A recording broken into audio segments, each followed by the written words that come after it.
అందరికీ నమస్కారం. ఈరోజు కథ ప్రేయసి రావే ఎపిసోడ్ నెంబర్ 15. ఈ స్టోరీ మీకు నచ్చితే తప్పకుండా లైక్ చేసి హైప్ ఆప్షన్ మీద క్లిక్ చేసి పాయింట్స్ ఇవ్వగలరు. ఇక స్టోరీలోకి వెళ్దాం. టైం అప్పటికే 11 అవటంతో రోడ్డు మీద వెహికల్స్ ఏం తిరగటం లేదు. దానికి తోడు వర్షం పడుతూ ఉండటంతో మొండిగా రోడ్డు మీద నడుచుకుంటూ వెళ్తుంది స్నేహ. కొంత దూరం నడిచాక తన ముందు ఒక కారు వచ్చి ఆగింది.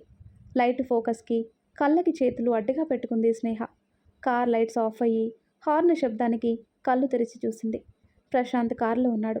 తనని అలా చూస్తూ ఉంది స్నేహ. ప్రశాంత్ కంటిన్యూగా హార్న్ కొడుతూ ఉండటంతో ఈ లోకంలోకి వచ్చి సైలెంట్గా వెళ్ళి కారెక్కింది. ఇద్దరి మధ్య మౌనం. ఎవరు ఏం మాట్లాడలేదు. ఇంటి దగ్గర కారాపి స్నేహ కోసం చూడకుండా తను లోపలికి వెళ్ళిపోయాడు. పైకి వెళ్తున్న ప్రశాంత్ని చూసి చిన్నా అని పిలిచింది వరలక్ష్మి. ఆగి వెనక్కి తిరగకుండానే చెప్పు నానమ్మ అన్నాడు. అదే చిన్నా, రేపు పూజ గురించి గుర్తు చేద్దామని. నువ్వుంటావు కదా? సారీ నానమ్మ, నాకు వేరే మీటింగ్ ఉంది, కుదరదు అంటూ వెళ్తున్న ప్రశాంత్ని చిన్నా ఆగు అంటూ పిలిచింది వరలక్ష్మి. ఇది నేను మీ ఇద్దరి కోసం మొదటిసారి మీ ఇద్దరి చేతుల మీదుగా చేయిస్తున్న పూజ. నువ్వు కుదరదు అంటే కాదు, నువ్వు ఉండాల్సిందే. పూజ కోసం నేను బట్టలు తీసుకున్నాను. మీ ఇద్దరివి మీ రూమ్లో పెట్టించాను. రేపు మీరు అవే వేసుకోవాలి. ప్రశాంత్ ఏం మాట్లాడకుండా వెళ్ళిపోయాడు. ఏంటో వీడు ఎప్పుడు ఎలా ఉంటాడో తెలీదు అనుకుని వెనక్కి తిరిగిన వరలక్ష్మికి స్నేహ తడిచిపోయి ఉండటం చూసి, ఏంటి ఇది ఇలా తడిచిపోయావు? మొహం ఏంటి అలా ఉంది అంది వరలక్ష్మి. కాస్త తలనొప్పి అమ్మమ్మ, నేను వెళ్ళి పడుకుంటాను. రేపు మళ్ళీ త్వరగా లేవాలి కదా అంటూ తన రూమ్కి వచ్చింది. ప్రశాంత్ ఫ్రెష్ అవుతున్నట్టుగా ఉండటంతో బాల్కనీలో నించొని బయటికి చూస్తూ ఉంటుంది. కాసేపటికి ఫ్రెష్ అయి వచ్చిన ప్రశాంత్ స్నేహ చేతికి టవలిస్తూ, ఇలా ఎక్కువసేపు తడి బట్టల్లో ఉంటే జలుబు చేస్తుంది. రేపు అసలే పూజ ఉందని నానమ్మ చెప్పింది కదా, వెళ్ళు అన్నాడు ప్రశాంత్. ప్రశాంత్ గారు, నేను మీ అని ఏదో చెప్పేలోపే ఇప్పటికే చాలా లేట్ అయింది స్నేహ, వెళ్ళు అన్నాడు ప్రశాంత్ బయటికి చూస్తూ. ఇంకేం మాట్లాడలేక వెళ్ళి ఫ్రెష్ అయి వచ్చింది. తను వచ్చేసరికి ప్రశాంత్ నిద్రపోయాడు. కాదు, నిద్ర నటిస్తున్నాడు. తాను కూడా ప్రశాంత్ పక్కనే పడుకొని తనని చూస్తూ ఏడ్చి ఏడ్చి ఉండటంతో పడుకుని పోయింది. ఎంతసేపటికి నిద్ర రాక పక్కకి తిరిగి స్నేహాన్ని చూస్తున్నాడు ప్రశాంత్. స్నేహ మొహం మీద పడి డిస్టర్బ్ చేస్తున్న తన కురులని చెవి వెనక్కి పెట్టి, నా మనసులో ఎప్పటికీ నువ్వే ఉంటావి పిచ్చిదానా, ఈ విషయం నీకు ఎప్పటికి అర్థమవుతుంది అనుకుంటూ స్నేహాన్ని చూస్తూ నిద్రపోయాడు. ఆ తర్వాత కట్ చేస్తే తెల్లారింది. ముందు స్నేహ లేచి రెడీ అయ్యి కిందికి వెళ్ళింది. అమ్మమ్మ, నాకు ఈ చీర కట్టుకోవటం రావట్లేదు, కొంచెం హెల్ప్ చేయండి. సరే రా అని తనకి కడుతూ, వాడు లేచాడా అని అడిగింది వరలక్ష్మి. లేదు అంది స్నేహ చిన్నగా. ఏమైంది మీ ఇద్దరికి, అంతా బాగానే ఉందా? స్నేహ సైలెంట్గా ఉండటంతో మాట్లాడవేమే అంది వరలక్ష్మి. హా అమ్మమ్మ, బాగానే ఉంది అంది స్నేహ.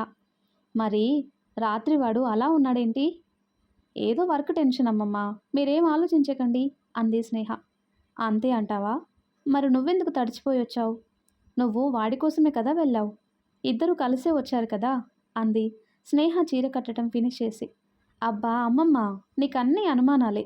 నేనే కావాలని వర్షంలో తడిచాను, ఆయన వద్దన్నా వానలో తడిచానని ఆయన కోపం, అంతే అంది స్నేహ అప్పటికప్పుడు కదల్లేసి. ఏమీ లేకపోతే సంతోషమే. ఏమైనా ఉంటే మాత్రం మాట్లాడి సాల్వ్ చేసుకోండి. విడిపోయేంత వరకు మీ గొడవలని లాగకండి అంది వరలక్ష్మి.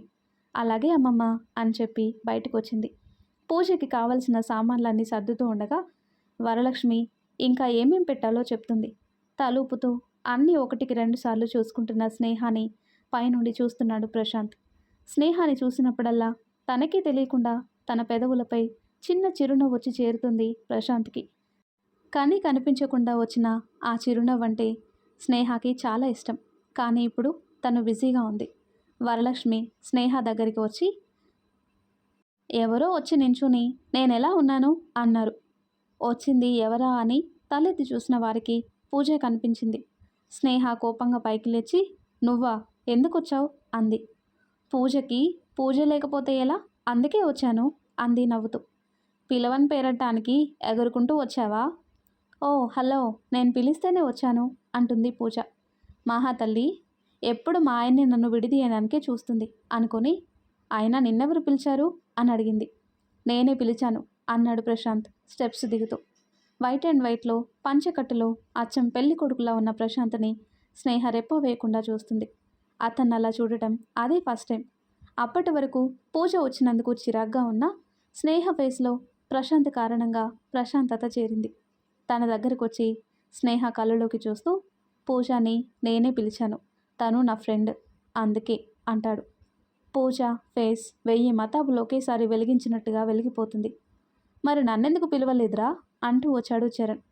వీడొకడు మధ్యలో పానకంలో పుడకలాగా అనుకుంది పూజ. సారీరా, అది నేను మర్చిపోయాను అన్నాడు ప్రశాంత్. పర్లేదులేరా, నువ్వు మర్చిపోయినా మా చెల్లి మర్చిపోలేదు అంటూ ప్రశాంత్ భుజం మీద చేయి వేశాడు. సరే పదండి, పూజకి టైం అవుతుంది అంటూ తొందర పెట్టింది వరలక్ష్మి. సరే అని అందరూ బయలుదేరి గుడికి వెళ్ళారు. పూజలో కూర్చున్నాక మొదటిసారి భార్యాభర్తలుగా కలిసి చేస్తున్న పూజ. ఇద్దరిలో ఒక్కసారిగా మాటలకందని భావోద్వేగం. ఒకేసారి ఒకరినొకరు చూసుకున్నారు. ఇప్పటికీ వాళ్ళిద్దరి కళ్ళల్లో ఒకరిపై ఒకరికి అదే ప్రేమ కనిపిస్తుంటే, ముందు రోజు జరిగిన సంఘటన వారి కళ్ళల్లో చేరిన నీటి చెంపలానే వారి ప్రేమని కూడా కనపడకుండా కప్పేసింది. పంతులు మంత్రాలతో ఈ లోకంలోకి వచ్చిన ఇద్దరు పూర్తి ఏకాగ్రతతో పూజ ముగించారు. అలసిపోయి ఉండటంతో గుడిలోనే రావి చెట్టు కింద కూర్చుని సేద తీరుతూ ఉండగా స్నేహ ఫోన్కి మెసేజ్ వచ్చింది. పూజ బాగా చేసుకున్నట్టున్నావు, అలాగే ఈరోజు నీ మొగుడిపై అటాక్ కూడా జరగకుండా చూసుకో, జాగ్రత్త జింకపిల్ల అని ఆ మెసేజ్ సారాంశం. మెసేజ్ చదివి ప్రశాంత్ కోసం చూసింది స్నేహ. కొంచెం దూరంలో పూజతో మాట్లాడుతూ కనిపించాడు. హమ్మయ్య అని ఊపిరి తీసుకునేలోపు ఒకడు చేతిలో సంచితో అనుమానంగా కనిపించాడు. అతను ప్రశాంత్ని సీరియస్గా చూస్తూ దగ్గరికి వస్తున్నాడు. స్నేహ కంగారుగా చూస్తుంది. అతను ప్రశాంత్ని సమీపించేలోపు స్నేహ పరిగెత్తుకుంటూ వెళ్ళి అతన్ని తోసేసింది. ఊహించని పరిణామానికి అందరూ షాక్ అయి చూస్తున్నారు. ముందుగా ప్రశాంత్ తేరుకొని అతన్ని పైకి లేపి, ఆర్ యు ఓకే అన్నాడు.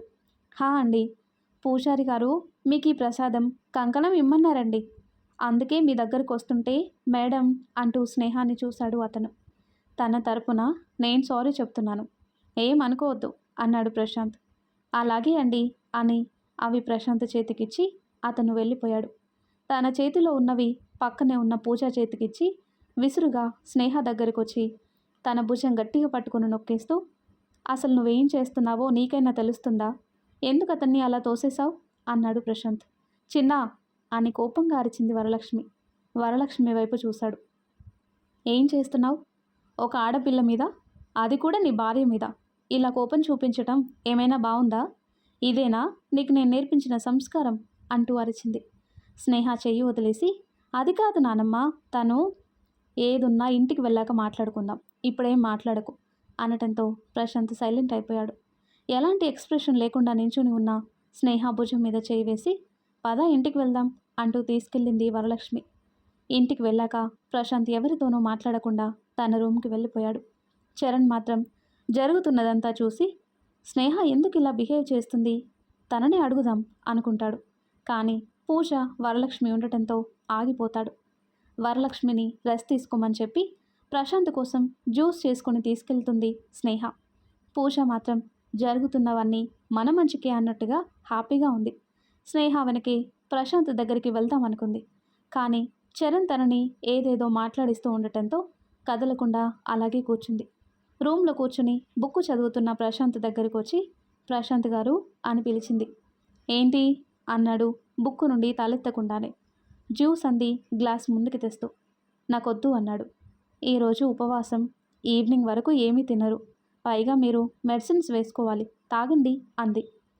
ఇప్పుడు మందులు వేసుకోపోతే నాకేం కాదులే, నేను బాగానే ఉన్నాను అన్నాడు ప్రశాంత్. నా మీద కోపం మీ ఆరోగ్యం మీద చూపించకండి ప్రశాంత్ గారు, మీ మీద ఆధారపడి చాలామంది బ్రతుకుతున్నారు, నా కోసం కాదు, మిమ్మల్ని ప్రేమించే వారి కోసం. ఈ జ్యూస్ తాగి మెడిసిన్స్ వేసుకోండి, గ్లాస్ ఇక్కడ పెడుతున్నాను అంటూ పెట్టి వెళ్ళిపోయింది. మొహం వాడిపోయి ఉన్న స్నేహాన్ని చూసి పూజ నవ్వుకుంటూ ఎదురెళ్ళింది.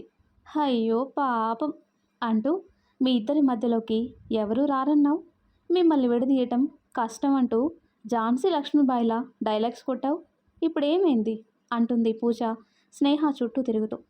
గుర్తుపెట్టుకో, ప్రశాంత్ని ఎప్పటికీ నీ సొంతం కానివ్వను. ప్రశాంత్ కేవలం నావాడు అంటున్న పూజ చెంప పగలగొట్టింది స్నేహ. చెంప మీద చేయి పెట్టుకుని స్నేహాన్ని చూస్తుంది పూజ. స్నేహ కళ్ళు కోపంతో ఎర్రగా ఉన్నాయి. చంపేస్తాను అంది వేలు చూపిస్తూ. స్నేహ అని గట్టిగా అరిచాడు ప్రశాంత్. ఇద్దరూ పైకి చూశారు అతని అరుపుకి. వరలక్ష్మి, చరణ్ కూడా హాల్లోకి వచ్చారు. వేగంగా స్టెప్స్ దిగుతూ కిందికొచ్చి, పూజాని ఎందుకు కొట్టావు అన్నాడు కోపంగా. అదేమందో తెలిస్తే మీరు ఇలా అడగరు అంది స్నేహ. నేనేం అనలేదు ప్రశాంత్. ఎందుకు ప్రశాంత్కి కోపం తెప్పిస్తావు? అంత ప్రేమించేవాడు నీ వాడయ్యాడు, హ్యాపీగా ఉండొచ్చు కదా అన్నాను అంతే. దానికే నన్ను కొట్టింది ప్రశాంత్ అంటూ ఏడుస్తూ ఉంటుంది పూజ. నువ్వు ఊరుకో పూజ, డోంట్ క్రై అని చెప్పి స్నేహ వైపు తిరిగి, నువ్వు ఉద్దేశపూర్వకంగానే పూజాని కొట్టావు కదా స్నేహ అన్నాడు ప్రశాంత్. అది కాదు ప్రశాంత్, తను ఇనఫ్ స్నేహ, నువ్వేదో మనసులో పెట్టుకొని ఇలా చేస్తున్నావు అనిపిస్తుంది అని పూజ వైపు తిరిగి, ఐఎమ్ సారీ పూజ, ఫీల్ అవ్వకు అన్నాడు. మీరెందుకు తనకి సారీ చెప్తున్నారు? కొట్టింది నేను కదా.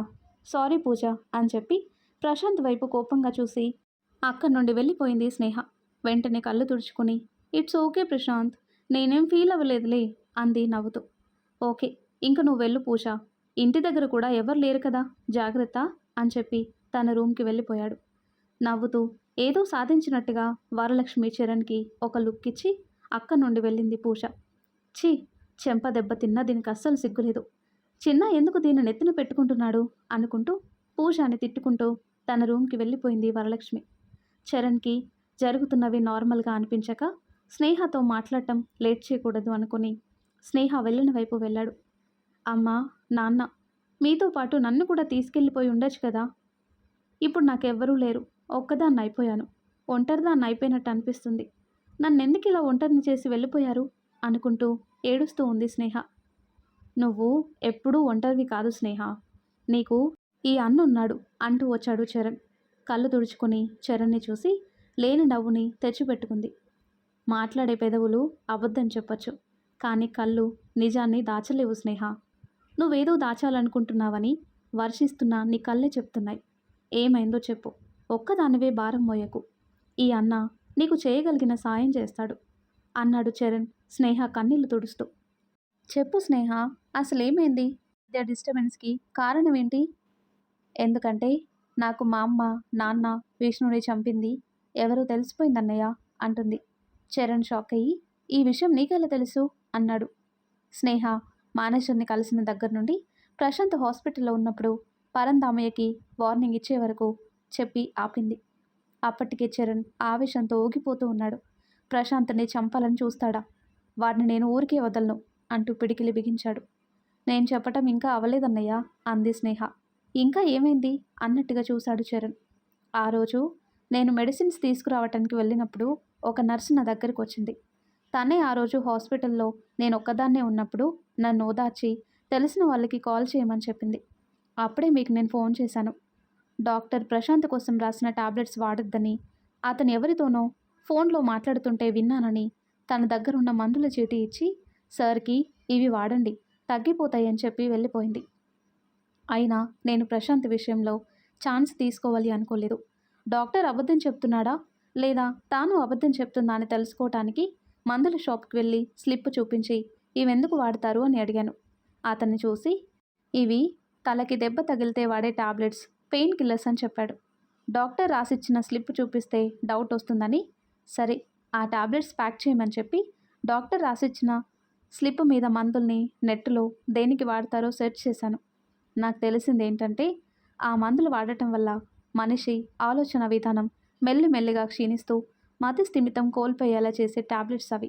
ఆ నర్సు దేవతలా వచ్చి ప్రశాంత్కి ఆ మెడిసిన్ ఇవ్వకుండా కాపాడిందన్నయ్య, లేదంటే నాకే తెలియకుండా అంటూ ఏడుస్తుంది స్నేహ.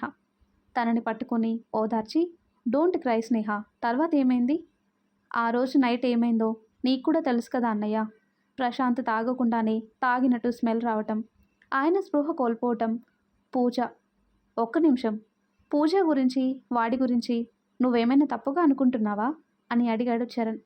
చిన్నగా నవ్వి, అక్కడుంది ప్రశాంత్ అన్నయ్య, ఎప్పటికీ ఆయన మనసులో నేనే ఉంటాను. నన్ను తప్ప ఆయన కలలోకి కూడా ఇంకొకరిని రానివ్వరు. కాకపోతే పూజతో ఆయన క్లోజ్గా ఉన్న ఫోటోలు నా ఫోన్కి సెండ్ చేశారు. నాకు తెలుసు ఈ పని చేసింది కూడా వాడే.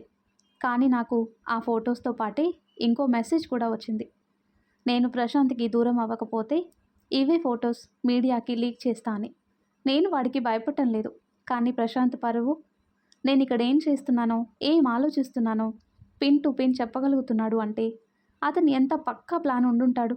ఈసారి ఇలాంటి సిచ్యువేషన్ మళ్ళీ రాకూడదని ఆ ఫొటోస్ నమ్మినట్టుగా ప్రశాంత్తో మాట్లాడాను. అలా అయినా ఆయన పూజ దగ్గరికి వెళ్ళటం మానేస్తారని. కానీ ఆయన దాన్ని అపార్థం చేసుకున్నారు. ఇప్పుడు పూజతో ఇంకా క్లోజ్గా ఉంటున్నారు అంటుంది స్నేహ. వాడు పూజకి ఎందుకంత ఇంపార్టెన్స్ ఇస్తున్నాడో నీకు తెలుసా అంటాడు చరణ్. తెలీదన్నయ్య, ఆయన ఎందుకు ఇలా చేస్తున్నారో నాకు అర్థం కావటం లేదు అంటుంది స్నేహ. వాడిని అడిగావా? కనీసం అడగాలనుకున్నావా ఎప్పుడైనా? చాలాసార్లు అడగాలి అనుకున్నాను. కానీ ఆయన నన్ను తప్పుగా అనుకుంటారేమో అని అడగలేదు. ఫొటోస్ నమ్మినట్లుగా ఉంటే నాకు ఇష్టం లేదని ఆయన పూజతో స్నేహం మానేస్తారు అనుకున్నాను. కానీ అది మా ఇద్దరి మధ్య దూరాన్ని పెంచింది. గుడిలో కూడా ఆ అబ్బాయిని నేను కావాలని తోయలేదు. అతను ప్రశాంత్ని ఏమైనా చేస్తాడేమో అన్న భయంతోనే తోసేశాను. నీకు చెప్పలేనన్నయ్య, ఆయనకి ఏ వైపు నుండి ఏ ప్రమాదం వస్తుందో అని అనుక్షణం భయపడుతూ నరకం చూస్తున్నాను. నాకుంది ఆయన ఒక్కరే. ఆయనకి ఏమైనా అయితే ఈసారి తట్టుకునే ఓపిక నాకు లేదన్నయ్య అంటూ ఏడుస్తుంది స్నేహ. ఇంత చేశాడవాడు, వాడిని ఊరికే వదలను అంటూ కోపంగా వెళ్తున్న చరణ్ని ఆపి, ఆవేశపడద్దన్నయ్య, ఇప్పుడు మనం అతన్ని ఏం చేయలేం అంటూ చరణ్ చేతిని పట్టుకుంది.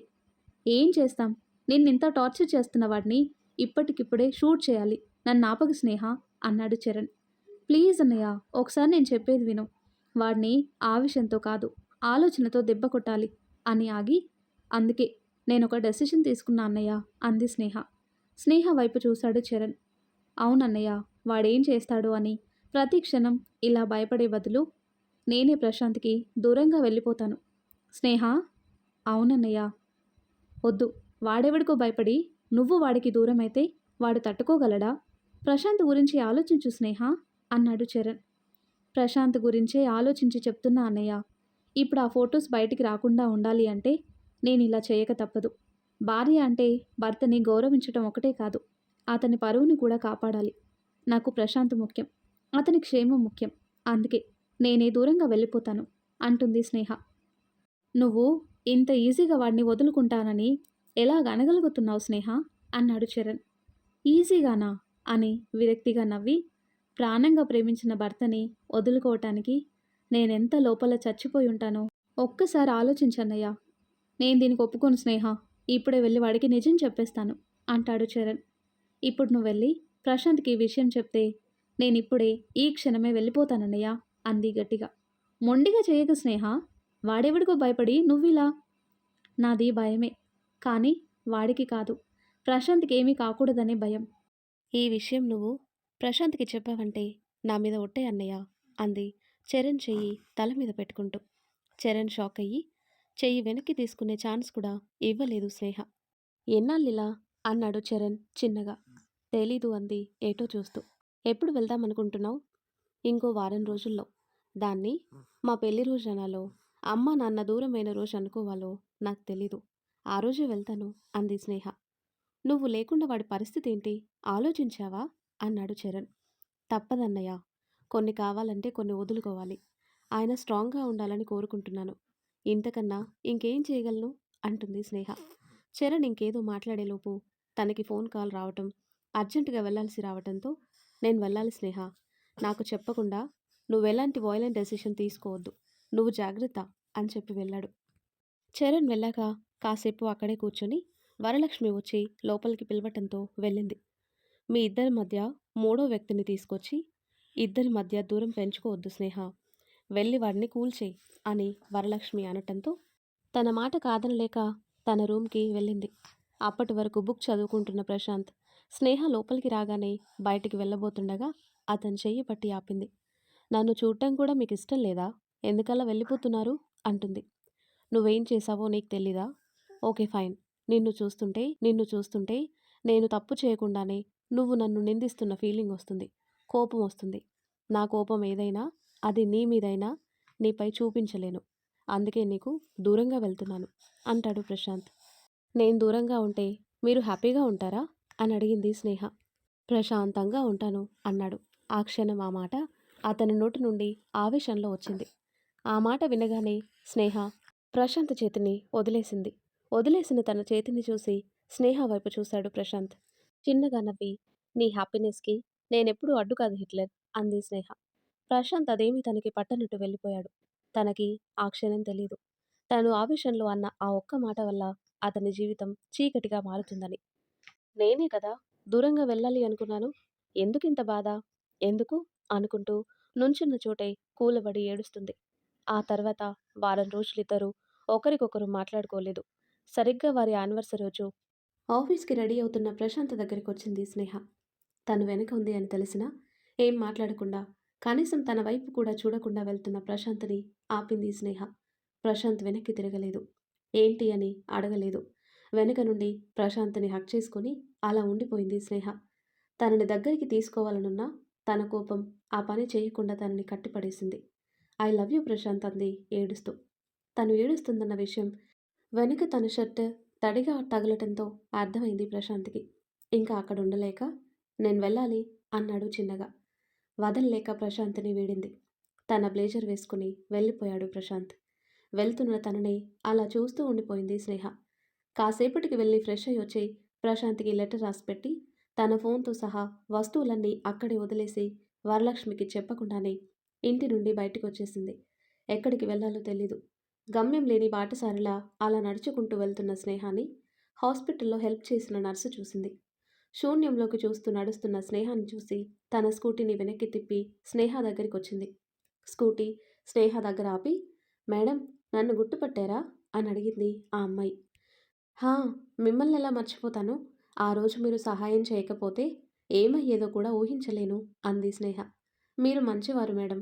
మీకంతా మంచి జరుగుతుంది అంది ఆ అమ్మాయి. హ్మ్. మంచి అంటూ విరక్తిగా నవ్వింది స్నేహ. తనెందుకలా నవ్విందో అర్థం కాక, ఏమైంది మేడం? మీరిలా నడుచుకుంటూ వెళ్తున్నారు? ఎవరినైనా కలవడానికా? అంటుంది. లేదు. నా దారేటో నాకే తెలీదు అంటుంది స్నేహ. ఏమై ఉంటుంది? ఈ మేడం ఇలా మాట్లాడుతున్నారు? ఏదేమైనా ఈవిడ్ని ఒంటరిగా వదలకూడదు అనుకుని మీరేమనుకోకపోతే మా ఇంటికి రావచ్చు అంది ఆ అమ్మాయి. స్నేహ తననొకసారి చూసి పర్లేదు థ్యాంక్ యూ అంటూ ముందుకు వెళ్ళబోయింది. మేడం మీరలా అనకండి. మీ అంత గొప్పోళ్ళం కాకపోయినా మా ఇల్లు మీరుండటానికి సౌకర్యంగానే ఉంటుంది. మీకెప్పుడు వెళ్ళాలనిపిస్తే అప్పుడు వెళ్ళొచ్చు అంది. ఇంకా వినేలా లేదు అనుకుని నీ పేరేంటంది ఆ అమ్మాయిని చూస్తూ. ఝాన్సీ అంది నవ్వుతూ. ఆ నవ్వులో ఎలాంటి కల్మషం కనిపించలేదు స్నేహకి. నేను మీకు ముందే తెలుసా అని అడిగింది స్నేహ. అది అని తడబడుతూ తెలుసు మేడం అంది కంగారులో. తెలుసా? ఎలా? మేడం చీకటి పడుతుంది. ముందు ఇంటికి వెళ్దాం అంది ఝాన్సీ. సరే అంటూ తన స్కూటీ ఎక్కింది. థ్యాంక్ యూ మేడం అంటూ ఆనందంగా తన ఇంటికి పోనిచ్చింది. స్నేహ వెళ్ళటం చూడని వరలక్ష్మి స్నేహ కనిపించకపోవటంతో ప్రశాంత్‌కి కాల్ చేసి విషయం చెప్పింది. అతను షాక్ అయ్యి, వాట్? స్నేహ కనిపించకపోవటం ఏంటి? నువ్వేమంటున్నావు నానమ్మ? అక్కడే ఎక్కడో ఉంటుంది. సరిగ్గా చూడు అన్నాడు ప్రశాంత్. చూసాను చిన్నా. మొత్తం వెతికి నీకు ఫోన్ చేస్తున్నా. నాకు కంగారుగా ఉంది చిన్నా. నేనిప్పుడే ఇంటికొస్తున్నాను నానమ్మ అంటూ ఇంటికి బయలుదేరి వెళ్ళాడు. ప్రశాంత్ రాగానే చిన్న అంటూ ఏడుస్తూ ఎదురెళ్ళింది వరలక్ష్మి. నానమ్మ అంటూ తనని పట్టుకొని స్నేహ అని పిలుస్తూ కాదు అరుస్తూ ఇల్లంతా వెతికి చూసి తన రూమ్‌కి వెళ్ళాడు. ఎక్కడ తను కనిపించకపోవటంతో పిచ్చి పట్టేలా ఉంది ప్రశాంత్‌కి. స్నేహ అని అరుస్తూ రూమ్‌లో వస్తువులన్నీ చెల్లాచెదురుగా చేస్తున్న ప్రశాంత్ కాళ్ళ దగ్గర స్నేహ రాసిన లెటర్ పడింది. వణుకుతున్న చేతులతోనే దాన్ని తీసుకుని ఓపెన్ చేసి చూసిన ప్రశాంత్ కళ్ళు విప్పారాయి. లెటర్ చదవటం పూర్తి చేసి ఏడుస్తూ స్నేహకి ఫోన్ చేశాడు. తన ఫోన్ కూడా అక్కడే మోగుతూ ఉండటంతో దాన్ని తీసుకుని చూసి ఛ అనుకుంటూ ఫోన్ నేలకేసి కొట్టడంతో అది కాస్త ముక్కలు ముక్కలైపోయింది. రూమ్‌లో నుండి వస్తున్న శబ్దాలకి పైకి వచ్చిన వరలక్ష్మి ప్రశాంత్‌ని అలా చూసి షాక్ అయింది. చిన్నా ఏమైందిరా అంటూ దగ్గరికి వెళ్ళింది. ఏమైందా? ఇదిగో నీ మనవరాలు లెటర్ రాసి నన్ను వదిలిపెట్టి పోయింది అన్నాడు ఆవేశంగా. అలా ఎందుకు వెళ్ళిపోయింది? మీ ఇద్దరి మధ్య అంతా బాగానే ఉంది కదా చిన్నా? ఇంత పెద్ద నిర్ణయం తను ఆవేశంలో తీసుకొనుంటుంది. "నువ్వెళ్ళి తనని తీసుకురా చిన్నా" అంది వరలక్ష్మి. దానికి నేనొద్దు అనుకున్నప్పుడు అది కూడా నాకొద్దు. ఇదిగో డైవర్స్ పేపర్స్ మీద కూడా సైన్ చేసింది అంటూ మాట్లాడుతూనే ఏడుస్తున్నాడు. ప్రశాంత్‌ని అలా చూసి వరలక్ష్మి మనసు చలించిపోయింది. ప్రేమగా ప్రశాంత్ తల మీద చేయి వేసి గుండెకి హత్తుకుంది. నానమ్మని పట్టుకుని తనివి తీరా ఏడ్చాడు ప్రశాంత్. ఆ తర్వాత కట్ చేస్తే ప్రశాంత్ ఇంటి నుండి బయటకొచ్చిన స్నేహ, ఝాన్సీ తన ఇంటికి రమ్మనటంతో తనతో పాటే తన ఇంటికి వెళ్ళింది. స్కూటీ దిగాక ఆ ఇంటిని ఇంతకు ముందెక్కడో చూశాను అనుకుంటూ ఆలోచిస్తూ లోపలికి వెళ్తుంది స్నేహ. ఎంతకీ గుర్తుకు రాకపోవటంతో "అసలు నేను మీకెలా తెలుసు?" అంది స్నేహ. "ముందు లోపలికి రండి చెప్తాను" అంటూ చిన్నగా నవ్వి లోపలికి తీసుకెళ్ళింది. ఇల్లంతా చూస్తూ "ఈ ఇంట్లో ఇంకెవరూ లేరా?" అని అడిగింది స్నేహ. "ఉండరు కూడా. నాకెవరూ లేరు మేడం. నేను అనాథని" అంది ఝాన్సీ. "ఐయామ్ సారీ" అంటూ చుట్టూ చూస్తున్న స్నేహకి ఒక దగ్గర చూపులు ఆగిపోయాయి. ఆ ఫోటోలో ఉన్న వ్యక్తిని చూసి ఒక్క క్షణం కళ్ళల్లో నీళ్లు చేరి ఫోటో దగ్గరికి వెళ్ళి చేత్తో తడిమి ఝాన్సీ వైపు చూసి "విష్ణు నీకెలా?" అంది. ఝాన్సీ తన కన్నీళ్లు తుడుచుకుని "విష్ణుని నేను ప్రేమించాను. అసలే అనాథనైన నాకు అన్నీ తనే అనుకున్నాను. నేను రోజూ మీ ఇద్దరిని ఫాలో చేసేదాన్ని. అలా ఫాలో అవుతుంటే ఆ రోజు పోలీస్ స్టేషన్ దగ్గర విష్ణు నన్ను చూసేశాడు. అప్పుడే ఎందుకు ఫాలో చేస్తున్నావని అడిగితే తనని ప్రేమిస్తున్న విషయం చెప్పాను. ఇంకోసారి తన కంటికి కనిపించొద్దని, టైం వేస్ట్ చేసుకోవద్దని నాకు సీరియస్ వార్నింగ్ ఇచ్చాడు. అయినా నేను వినలేదు. వెంట పడగా పడగా తనొకరోజు నా ప్రేమని ఒప్పుకున్నాడు. కానీ ఆ తర్వాతి రోజే" అని ఇంకా చెప్పలేక ఏడుస్తుంది ఝాన్సీ. స్నేహ తనని పట్టుకుని ఓదార్చి పక్కనే ఉన్న చైర్లో కూర్చోబెట్టి "వాడు నిన్నెందుకు లవ్ చేశాడో నాకు కారణాలు తెలీదు. కానీ నీలో నాకు నచ్చింది ప్యూర్‌గా ఉండే నీ స్మైల్. నాకు తెలిసి వాడికి కూడా నీ నవ్వంటే ఇష్టమై ఉండొచ్చు. నీ నవ్వులోనే విష్ణు ఉంటాడు. ఇలా ఏడ్చి వాణ్ణి దూరం చేసుకోకు. And thank you. నా వీక్ సిట్యుయేషన్‌లో నాతో పాటు ఉన్నందుకు. ఆ రోజు హాస్పిటల్‌లో నువ్వు చేసింది మామూలు హెల్ప్ కాదు. అమ్మ, నాన్న, విష్ణు నాకు దూరమైనప్పుడు నాకు ప్రశాంత్ గారు తోడుగా ఉన్నారు. కానీ నువ్వొక్కదానివే ఎంత బాధని అనుభవించి ఉంటావు కదా!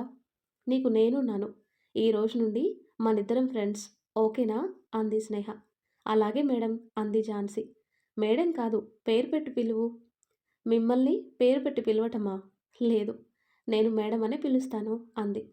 "నేనేం నీ బాస్‌ని కాదు" అని కాసేపు ఆలోచించి "సరే, ఇంతగా ఇబ్బంది పడుతున్నావు కాబట్టి ఎలాగో మా విష్ణు గాడిని చేసుకొనుంటే నాకు మరదలయ్యేదానివి కాబట్టి వదిన అని పిలువు" అంది స్నేహ. ఝాన్సీ అలాగే చూస్తుంటే "ఏమైంది? అలా పిలవటం నీకిష్టం లేదా?" అని అడిగింది స్నేహ. ఒక్కసారిగా స్నేహాన్ని చుట్టేసి "ఇప్పటి వరకు నేనొక్కదాన్నే. ఇప్పుడు మీరు పిలవమన్న ఆ ఒక్క పిలుపుతో నేను అనాథని అని ఉన్న ఫీల్ పోయింది మేడం. Thank you. థాంక్స్ అనేది చాలా చిన్న పదం. కానీ థ్యాంక్ యూ" అంది. "నిన్ను చూస్తేనే తెలుస్తుంది నువ్వెంత హ్యాపీగా ఉన్నావో" అంటూ ఝాన్సీ చుట్టూ చేతులు వేసింది స్నేహ. ఆ తర్వాత కట్ చేస్తే చేతిలో ఉన్న డైవర్స్ పేపర్స్ చూస్తూ "అసలు నీకు సైన్ ఎలా చేయాలనిపించిందే? బ్రతికుండగానే నా ప్రేమకి సమాధి కట్టేశావు. I hate you. నేను నీకు వద్దు అనుకున్నప్పుడు నువ్వు కూడా నాకొద్దు" అంటూ విడాకుల పేపర్స్‌ని చింపేశాడు ప్రశాంత్. "ఎప్పుడైతే వీటి మీద నీ సంతకం చూశానో అప్పుడే నిన్ను నా మనసులో నుండి తీసేశాను" అనుకుంటూ ఉండగా వరలక్ష్మి వచ్చింది. ఆలోచనలో ఉన్న ప్రశాంత్ భుజంపై చేయి వేసి "చిన్నా, భోజనం చేద్దురా" అంది వరలక్ష్మి. "నాకొద్దు నానమ్మ. నువ్వు తిన్నావా?" అని అడిగాడు. నిన్నిలా చూసి నాకెలా తినాలనిపిస్తుంది చిన్నా అంటుంది. "తిను నానమ్మ. టైంకి తిని టాబ్లెట్స్ వేసుకో. మనకేం కావాలో మనమే స్వయంగా చూసుకోవాలి. మన కోసం ఎవరూ రారు. వచ్చినా మనతో ఎల్లకాలం ఉండరు. అలా అని నువ్విక్కడే ఆగిపోతావా? ఏదైనా మాట్లాడుకొని పరిష్కారం చేసుకోవాలి గానీ, ఇలా ద్వేషాన్ని పెంచుకోవటం మంచిది కాదు చిన్నా" అంది వరలక్ష్మి. "నానమ్మ, మనసు విరిచేసి వెళ్ళిపోయిన వారి గురించి ఇంకా నా దగ్గర మాట్లాడకు. తనంటే నాకిష్టం లేదు. తను మళ్ళీ నా లైఫ్‌లో ఉండాలని నేను కోరుకోవటం లేదు. నేను వెళ్ళి ఫ్రెష్ అయ్యి వస్తాను. భోజనం చేద్దాం" అన్నాడు లేచి. "తనింకా నీ మనసులోనే ఉంది చిన్నా. నీ కోపం దాన్ని నీకు తెలియనివ్వట్లేదు" అనుకుంది వరలక్ష్మి. ఆ తర్వాత కట్ చేస్తే ఆలోచిస్తూ ఉన్న స్నేహ దగ్గరికి భోజనం ప్లేట్‌తో వచ్చింది ఝాన్సీ. తనని చూసి చిన్నగా నవ్వి "నాకిప్పుడు ఆకలిగా లేదు. తర్వాత తింటాను" అంది స్నేహ. "నాకు అన్నీ చెప్పారు. ఇలా తినకుండా బాధపడుతూ కూర్చోటం కరెక్ట్ కాదని మీకు తెలీదా? అంది ఝాన్సీ పక్కన కూర్చుంటూ. అర్జెంటుగా నేనొక జాబ్ చూసుకోవాలి ఝాన్సీ. ఎన్ని రోజులని ఇలా ఉంటాను? అంది స్నేహ. ఇప్పుడేమైందని ఇలా అంటున్నారు వదినా? నేను మిమ్మల్ని బాగా చూసుకోవటం లేదా? ఇక్కడ ప్రాబ్లం చూసుకోవటం గురించి కాదు ఝాన్సీ. నా ఆలోచనల నుండి నేను బయటపడాలి అంటే నేను జాబ్ చేయాలి. నేనొకటి అడుగుతాను వదినా, ఏమనుకోరుగా? అంది ఝాన్సీ. ఏంటి ఝాన్సీ? అడుగు. హాస్పిటల్‌లో జరిగింది చూశాక సార్‌కి థ్రెట్ ఉందనిపిస్తుంది. కానీ మీరిప్పుడు సార్‌కి దూరంగా వచ్చేశారు. ఇప్పుడు సార్‌ని ఎవరు చూసుకుంటారు? ఐ మీన్ తన ప్రాణాలు రిస్క్‌లో ఉన్నట్టే కదా! ఎందుకంటే ఎవరైతే ఇదంతా చేస్తున్నారో వారి గురించి సార్‌కి తెలీదు కదా! మీరిలా దూరంగా వచ్చేస్తే సార్ ప్రాణాలు ఎలా కాపాడతారు? అంది ఝాన్సీ. ప్రశాంత్ ప్రాణాలు రిస్క్‌లో ఉన్నాయంటే కారణం నేను. నేనే ఆయనకి దూరంగా ఉన్నప్పుడు ఆయనకెలాంటి ప్రమాదమూ రాదు. ఒకవేళ ఆయనకేదైనా రిస్క్ ఉందని నాకనిపిస్తే దీనికి కారణం అనుకున్న వాళ్ళని లేకుండా చేస్తాను అంది స్నేహ. చూస్తుంటే స్నేహ నిర్ణయం గట్టిగానే తీసుకున్నట్టుగా అనిపించింది ఝాన్సీకి. కాసేపు ఆలోచించి, సరే వదినా, నాకు తెలిసిన ఫ్రెండ్ ఉంది. వాళ్ళ కంపెనీలో ఏమైనా జాబ్స్ ఉన్నాయేమో అడుగుతాను అంది. రికమెండేషన్స్ వద్దు ఝాన్సీ. వేకెన్సీ ఉందేమో చెప్పమను చాలు అంది స్నేహ. అలాగే వదినా అంటూ భోజనం చేయండి అంటూ కాల్ మాట్లాడటానికి బయటికి వెళ్ళింది. తాను వెళ్ళాక స్నేహ ప్రశాంత్ గురించి ఆలోచిస్తుంది. ఏం చేస్తున్నావు హిట్లర్? ఎలా ఉన్నావు నేను లేకుండా? నాకిప్పుడే నీ దగ్గరకు వచ్చేయాలనిపిస్తుంది. నిర్ణయం తీసుకున్నంత ఈజీ కాదు నీకు దూరంగా ఉండటం. I miss you Hitler. కానీ అంతకన్నా ఎక్కువ నాకు నువ్వు క్షేమంగా ఉండటం ముఖ్యం అనుకుంటూ ఉంటుంది స్నేహ. అటు ప్రశాంత్ స్నేహ జ్ఞాపకాలతో సతమతమవుతూనే తన ఆలోచనల నుండి బయటపడటానికి పని రాక్షసుడయ్యాడు. రాత్రి పగలు తేడా లేకుండా ఆఫీస్, ఇల్లు తప్ప ఇంకో ప్రపంచం లేకుండా చేసుకున్నాడు. స్నేహ జాబ్లో జాయిన్ అయింది. కొన్ని రోజులు సైలెంట్గా ఉండి మళ్ళీ పరంధామికి వ్యతిరేకంగా సాక్ష్యాలు సంపాదించాలి అనుకుంటుంది. స్నేహ పరంధామయ్య మనుషులు తనని ఫాలో చేస్తున్నారని తెలిసినా మిన్నకుండిపోయింది. ఆ తర్వాత ఒకరోజు షాపింగ్ మాల్‌లో చరణ్‌కి కనిపించింది. తనని చూసి దగ్గరికి వెళ్ళేలోపు స్నేహ అతని నుండి తప్పించుకుని వెళ్ళిపోయింది. అలా 2, 3 సార్లు జరిగాక ఒకసారి చరణ్‌కి ఎదురుపడక తప్పలేదు స్నేహకి. తనని చూసి ఎలాంటి ప్రశ్నలు వేయలేదు చరణ్. ఎలా ఉన్నావు? అని అడిగాడు అంతే. నేను బావున్నాను అని సమాధానమిచ్చి వెళ్ళిపోబోతుంటే కనీసం ఇప్పటికైనా నీ నిర్ణయాన్ని వెనక్కి తీసుకో స్నేహ అన్నాడు చరణ్. సారీ అన్నయ్య అంది స్నేహ. విడిపోయి సంవత్సరం అవుతున్నా ఇంకా నీ పంతం వదలవా? నేనే వెళ్ళి వాడికి నిజం చెప్పేస్తాను అన్నాడు చరణ్. చెప్పండి, వెళ్ళి చెప్పండన్నయ్య. మీరలా చెప్పిన మరుక్షణం నేనిక్కడి నుండి వెళ్ళిపోతాను. ఈసారి మీరు కలవాలనుకున్నా నేను కనిపించను అంది స్నేహ ఆవేశంగా. ఎందుకు నీకింత మొండితనం? ఏం సాధిస్తావు దీనివల్ల? ఎందుకు నీకింత మొండితనం? ఏం సాధిస్తావు దీనివల్ల? అన్నాడు చరణ్. మా అమ్మ నాన్నని చంపిన వాడికి శిక్ష పడేలా చేయటం, నా అనుకున్న వాళ్ళని దూరం చేసుకోకపోవటం అంటుంది స్నేహ. ఆల్రెడీ దూరం చేసుకున్నావు కదా? కళ్ళ ముందు కనిపిస్తున్నారుగా, అది చాలు నాకు. చూస్తూ బ్రతికేస్తాను అంది స్నేహ. సరే, నేను నీకు హెల్ప్ చేస్తాను. ఇద్దరం కలిసి వాడికి శిక్ష పడేలా చేద్దాం. ఏమంటావ్? అంటాడు చరణ్. స్నేహ చరణ్ వైపు చూసింది. వద్దన్నయ్య, అప్పుడు నేను చేసిన దానికే నా ప్రాణమైన ముగ్గురిని పోగొట్టుకున్నాను. ఇప్పుడు నిన్నిందులో ఇన్వాల్వ్ చేసి నీ ప్రాణాలు కూడా రిస్క్లో పెట్టలేను అంటుంది. ఇప్పుడు నువ్వెలా వాడికి తెలియకుండా వాడి రహస్యాలు బయటికి తీయాలి అని చూస్తున్నావో, నేను కూడా ఎవరికీ తెలియకుండానే నీకు హెల్ప్ చేస్తాను. ఒక నేరస్తుడిని, వాడు చేస్తున్న పాపాలు తెలిసినా కూడా ఏమీ చేయలేని నిస్సహాయ స్థితిలో ఉన్న నన్ను కనీసం ఇలా చేసైనా నేను చేస్తున్న ఉద్యోగానికి న్యాయం చేసేలా చేయని స్నేహ అన్నాడు. స్నేహ కాసేపు ఆలోచించి, సరే అన్నయ్య, నేను అతని ఇల్లీగల్ బిజినెస్లకి సంబంధించి ఆధారాలు నీకు ఇస్తాను. వాటిని ఏం చేయాలో నువ్వే చూసుకో, కానీ జాగ్రత్త అంది స్నేహ. థ్యాంక్ యూ అని ఇద్దరు కాంటాక్ట్లో ఉండేలా మాట్లాడుకొని ఇంక నేను వెళ్తాను అంటూ వెళ్తూ స్నేహ చేతికి కట్టుకట్టుండటం చూసి ఏమైంది అన్నాడు తన చేతిని చూసుకుంటూ. ఇదా, ఇది మనకు అలవాటే, అప్పుడప్పుడు జరుగుతూ ఉంటాయి, నువ్వేం పట్టించుకోకన్నయ్యా అంది స్నేహ. అప్పుడప్పుడు అంటే అని అడుగుతాడు చరణ్. అదే, ఆయన్ని చూడటానికి గోడ దూకినప్పుడు అంది చెయ్యి చూసుకుంటూ. వాట్? అంటే నువ్వు గోడ దూకి ప్రశాంత్ని చూడటానికి వెళ్ళావా? అప్పుడు తనేమందో బల్బు వెలిగి, అయ్యో ఇలా వాగేశానేంటి అని తల కొట్టుకుని చరణ్ వైపు చూసింది. అంటే ఇదన్నమాట విషయం. వాడి కోసం నువ్వు రోజు గోడ దూకి వెళ్తున్నావన్నమాట.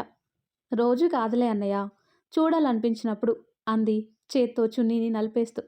"హ్మ్, బాగుందమ్మా, సరిపోయారిద్దరూ. వాడేమో మనసులో నిన్నే పెట్టుకొని పైకి మాత్రం యాక్టింగ్ చేస్తాడు. నువ్వేమో వాడిని చూడటానికి ఏకంగా గోడలే దూకేస్తున్నావు.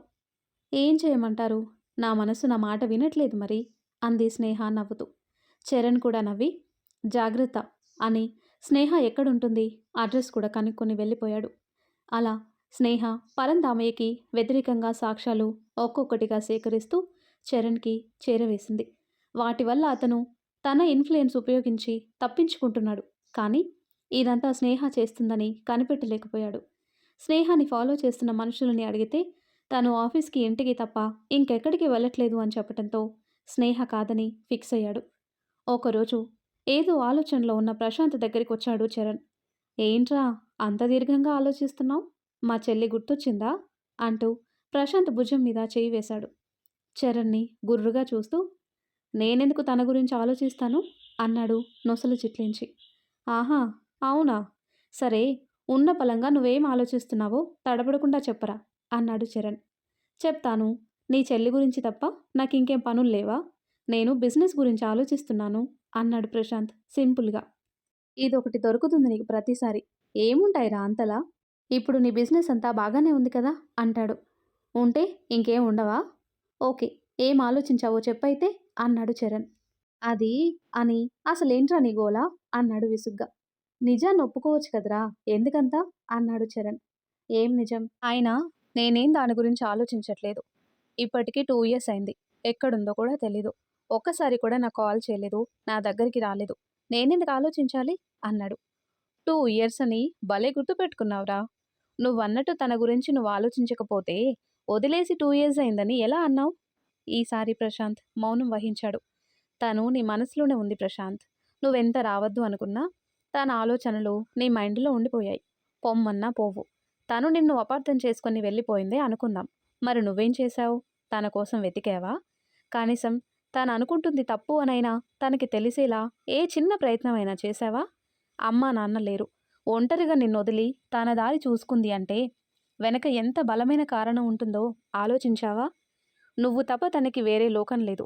నిన్ను వదిలి తనెక్కడికి వెళ్ళిందో కనీసం తెలుసుకునే ప్రయత్నం చేశావా? ఒకవేళ తను చనిపోయి ఉంటే అంటాడు చరణ్. రేయ్ అంటూ చరణ్ కాలర్ పట్టుకున్నాడు. ప్రశాంత్ కళ్ళు కోపంతో ఎర్రగా అయ్యాయి. ప్రశాంత్ చేతులు విడిపించుకుని, నా కాలర్ పట్టుకున్న నీ చేతులు కోపంతో ఎర్రబడిన నీ కళ్ళే చెప్తున్నాయి తనని నువ్వు ఇంకా ఎంత ప్రేమిస్తున్నావో. ఇప్పటికైనా కోపాన్ని వీడి అసలు తను వెళ్ళిపోవటానికి కారణమేంటో తెలుసుకునే ప్రయత్నం చెయ్యి. తను వచ్చిన పనైంది అన్నట్టుగా వాచ్లో టైం చూసుకొని ఇంక నేను వెళ్తాను అన్నాడు చరణ్. తనెక్కడుంది అన్నాడు వెళ్తున్న చరణ్ చెయ్యి పట్టుకొని. నాకు తెలుసు, కానీ నేను చెప్పను. తనెక్కడుందో నీకు చెప్పను అని నా చెల్లికి మాటిచ్చాను. కానీ అని ప్రశాంత్ వైపు తిరిగి, డోంట్ వర్రీ మిత్రమా, ఈ చెర్రిగాడు తన ఫ్రెండ్ని ఓడిపోనివ్వడు అని గ్యాప్ ఇచ్చి, నన్ను ఫాలో అయితే నీకేమైనా తెలియచ్చు అంటూ నవ్వుకుంటూ వెళ్ళిపోయాడు. ఈడియట్ అన్నాడు ప్రశాంత్ అరుస్తూ. థ్యాంక్ యూ అని అంతే గట్టిగా అరిచి చెప్పి గోగుల్స్ పెట్టుకుని విజిల్ వేసుకుంటూ వెళ్ళిపోయాడు చరణ్. మరి ఆ తర్వాత ఏం జరుగుతుందో నెక్స్ట్ వీడియోలో తెలుసుకుందాం. ఎంతో ఇంట్రెస్టింగ్గా ఉండే ఈ స్టోరీ నెక్స్ట్ పార్ట్స్ కోసం ఈ వీడియో లైక్ చేసి మన ఛానల్ని తప్పకుండా సబ్స్క్రైబ్ చేయండి. Thanks for watching.